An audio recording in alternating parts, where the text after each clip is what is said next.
everybody. Today, the entire world is appalled by the brutal murder of Jim Foley by the terrorist group ISIL. Jim was a journalist, a son, a brother, and a friend. He reported from difficult and dangerous places, bearing witness to the lives of people a world away. He was taken hostage nearly 2 years ago in Syria, and he was courageously reporting at the time on the conflict there. Jim was taken from us in an act of violence that shocks the conscience of the entire world. He was 40 years old, one of 5 siblings, the son of a mom and dad who worked tirelessly for his release. Earlier today I spoke to the Foleys and told them that we are all heartbroken at their loss and joined them in honoring Jim and all that he did. Now, Jim Foley's life stands in stark contrast to his killers. Let's be clear about ISIL. They have rampaged across cities and villages, killing innocent, unarmed civilians in cowardly acts of violence. They abduct women and children and subject them to torture and rape and slavery. They have murdered Muslims, both Sunni and Shia, by the thousands. They target Christians and religious minorities, driving them from their homes, murdering them when they can, for no other reason than they practice a different religion. They declare their ambition to commit genocide against an ancient people. So ISIL speaks for no religion. Their victims are overwhelmingly Muslim, and no faith teaches people to massacre innocents. No just God would stand for what they did yesterday and what they do every single day. ISIL has no ideology of any value to human beings.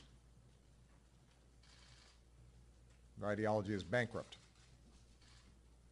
They may claim out of expediency that they are at war with the United States or the West, but the fact is they terrorize their neighbors and offer them nothing but an endless slavery to their empty vision and the collapse of any definition of civilized behavior.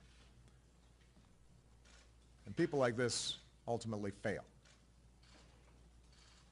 They fail because the future is won by those who build and not destroy, and the world is shaped by people like Jim Foley and the overwhelming majority of humanity who are appalled by those who killed him. The United States of America will continue to do what we must do to protect our people. We will be vigilant and we will be relentless.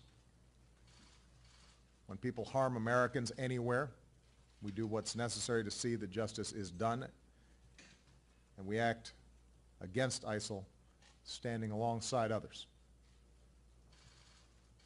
The people of Iraq, who with our support are taking the fight to ISIL, must continue coming together to expel these terrorists from their communities. The people of Syria, whose story Jim Foley told, do not deserve to live under the shadow of a tyrant or terrorists. They have our support in their pursuit of a future rooted in dignity.